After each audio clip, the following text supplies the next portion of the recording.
It was something that me and my dad have talked about since we were little. We can't believe that part of it is ending with him hopefully getting back on the court tonight. At 7 years old, Nick Murtha fell in love with the game of basketball. Nearly a decade later, as a junior, he earned the starting point guard spot on his high school team, the Leland Chargers. That season, he helped guide them to a 22-win campaign, including a trip to the CCS championship game. He was our point guard. You know, he was a leader and got guys in spots, and he had a really good junior year. With high expectations entering his senior year, Nick spent the summer of 2015 improving his game playing AAU. During a tournament in June, his future plans would take an unexpected turn. So he was in a tournament in San Francisco, and he passed the ball and was cutting through the lane, and the center from the other team hit him on the side, and his head whipped like this to the right side. He just seemed a little off and was actually like, when he was supposed to be playing offense, was actually like playing defense and just seemed really confused. Worried and concerned, the Murthas rushed Nick to urgent care.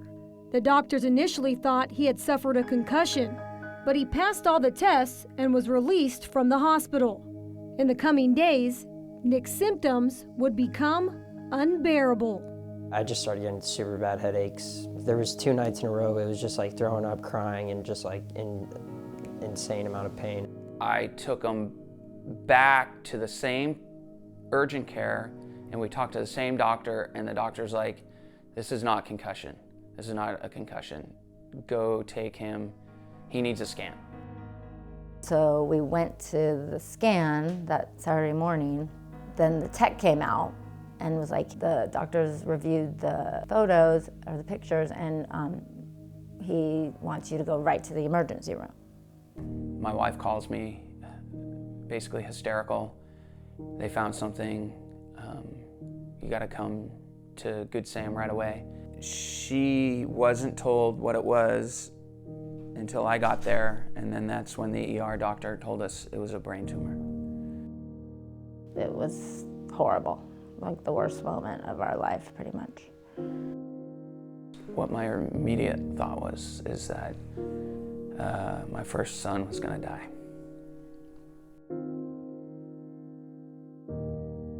Nick was transferred to Stanford Medical Center, where he underwent 6 hours of emergency brain surgery to remove the tumor. But 10 days later, the family would learn the severity of Nick's cancer. The prognosis, a parent's worst nightmare. She said GBM, like the acronym, and I was like going, oh God. And then I said, what does GBM stand for? And then she's like, glioblastoma multiforme.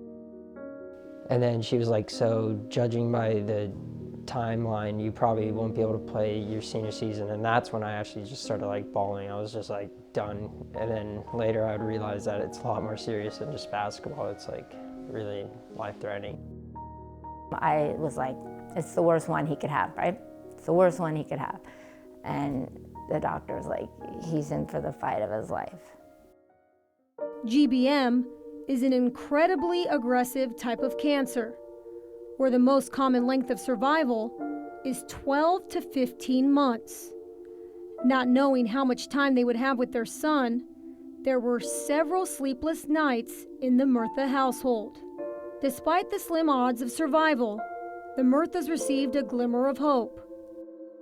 For further evaluation, Stanford Hospital sent out samples of Nick's tumor to specialists across the country. We got the final pathology back from St. Jude, and it's different. They diagnosed it differently.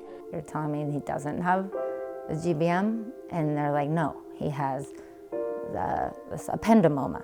The weight lifted off our shoulders. Of course, I like lose everything because it was like they're telling me my son is gonna live. It was wonderful, and we felt that we got our son back.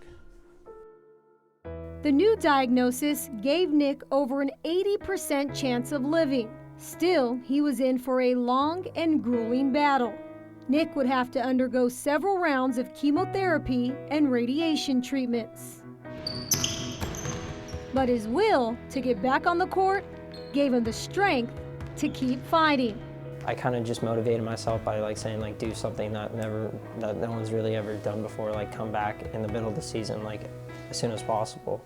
I just hope like I can celebrate with my teammates again and be back on the court, and I just miss it so much, the atmosphere of the school and everything.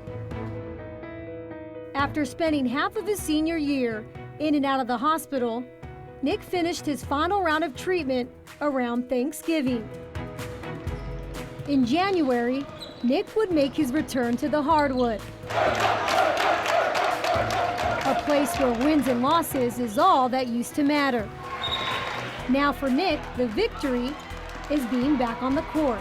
I remember a lot of late nights in the hospital and feeling really sick at home, looking forward to this moment because I knew one day I'd eventually get back to it, and I was able to run out there and feel normal again with all my teammates.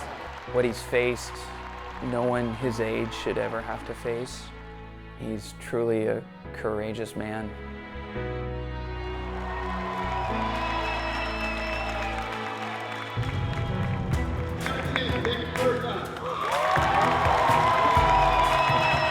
It's senior night at Leland High School.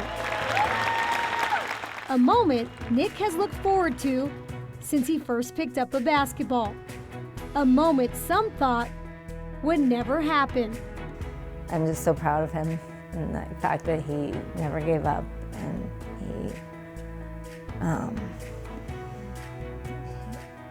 he just stayed positive.